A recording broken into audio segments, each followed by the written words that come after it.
Halo semuanya, di sini saya Esa Maira akan memaparkan materi mengenai risk assessment atau bisa juga disebut dengan penilaian risiko. Baik, berikutnya yang pertama, apa sih itu risk assessment atau penilaian risiko? Nah, penilaian risiko itu merupakan proses sistematis untuk mengidentifikasi dan menganalisis potensi ancaman dan kerentanan yang dapat mempengaruhi suatu organisasi atau sistem, serta mengevaluasi dampak yang mungkin terjadi dari ancaman tersebut.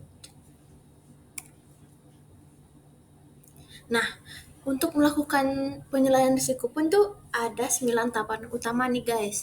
Yang pertama itu ada sistem characterization atau karakter sistem yang dimana merupakan pengelompokan sistem yang ada dalam organisasi atau sistem yang dapat seperti hardware, software, sistem interface, data, informasi, dan lain sebagainya.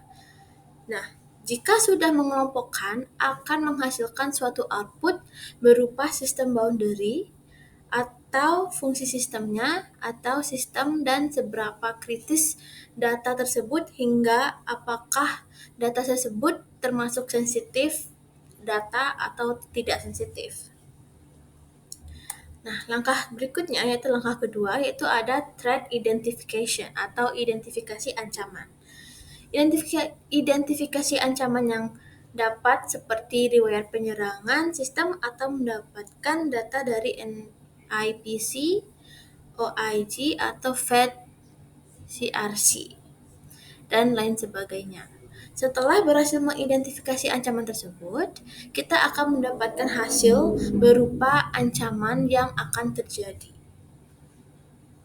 Berikutnya yaitu langkah ketiga atau vulnerability identification atau identifikasi kelemahan yang dimana dapat seperti laporan dari penilaian risiko sebelumnya seperti data atau nggak dokumentasi dari risiko yang pernah sudah terjadi sebelumnya seperti komentar dari audit mengenai kerentanan sistem atau persyaratan dari keamanan dan hasil dari tes keamanan.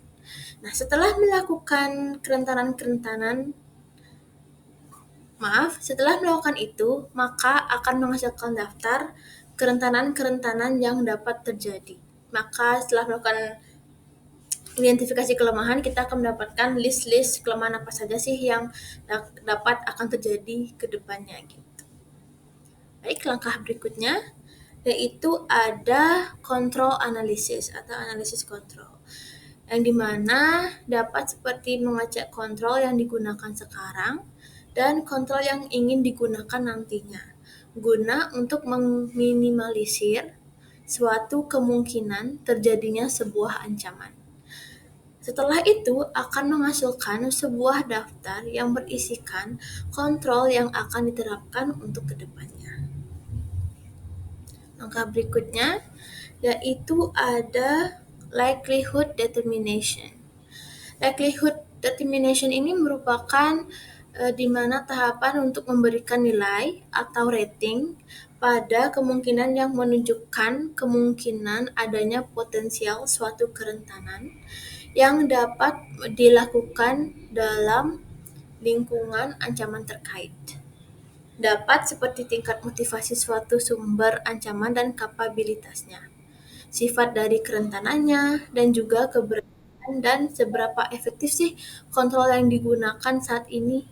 Setelah melakukan semua hal itu, akan menghasilkan rating dari kemungkinan yang akan terjadi. Langkah berikutnya yaitu ada impact analysis. Impact analysis di mana tahap yang melakukan analisis terhadap suatu dampak yang akan dihasilkan. Dapat seperti misi dari sistemnya, seberapa penting sistem dan data tersebut, dan seberapa sensitif data dan sistemnya. Hal tersebut bisa didapatkan melalui laporan sebelumnya mengenai Business Impact Analysis atau BIA. Jika tidak memiliki dokumentasi seperti itu, dapat melakukan analisis terhadap sistem availability, integrity, dan juga confidentiality. Setelah melakukan itu, maka akan menghasilkan nilai atau tingkat dari dampaknya. Baik, berikutnya yaitu langkah ketujuh, yaitu ada risk determination. Risk determination itu merupakan tahapan di mana kita akan menilai tingkat risiko pada sistem IT. Penentuan untuk beberapa pasangan dari ancaman atau kerentanan dapat dinyatakan sebagai sebuah fungsi seperti kemungkinan sumber ancaman tertentu akan melakukan kerentanan tertentu. Besarnya dampak jika sumber ancaman berhasil melakukan kerentanan, dan kecukupan pengendalian keamanan yang sedang digunakan atau yang direncanakan dalam meminimalisir terjadinya suatu risiko akan menghasilkan langkah ini akan menghasilkan sebuah risiko-risiko dan level risiko yang terkait. Baik, berikutnya yaitu langkah ke-8, yaitu ada control recommendation. Kontrol yang dapat memitigasi atau menghilangkan risiko yang sudah teridentifikasi seperti sesuai dengan operasi yang dimiliki atau dimiliki suatu organisasi. Tujuan dari control recommendation yaitu untuk mengurangi tingkat risiko terhadap IT system dan datanya ke dalam tingkat yang dapat diterima. Dilakukan dengan seberapa efektif dari opsi yang direkomendasi, regulasi dan undang-undangnya, kebijakan organisasi, dampak operasional, dan keamanan dan keandalannya.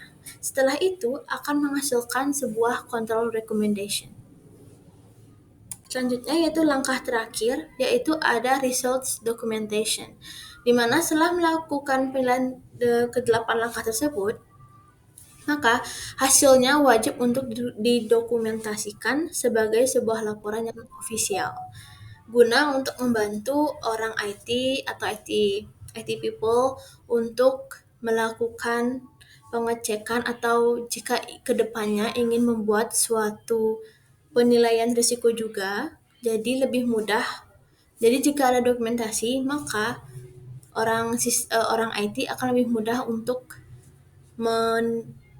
mengetahui risiko-risiko dan bagaimana sih tingkat-tingkat atau enggak level dari risiko tersebut gitu. Jadi untuk mempermudah mengetahui risiko apa saja yang akan terjadi untuk kedepannya. Lalu, penetapan result documentation ini akan menghasilkan sebuah laporan mengenai penilaian risiko tersebut.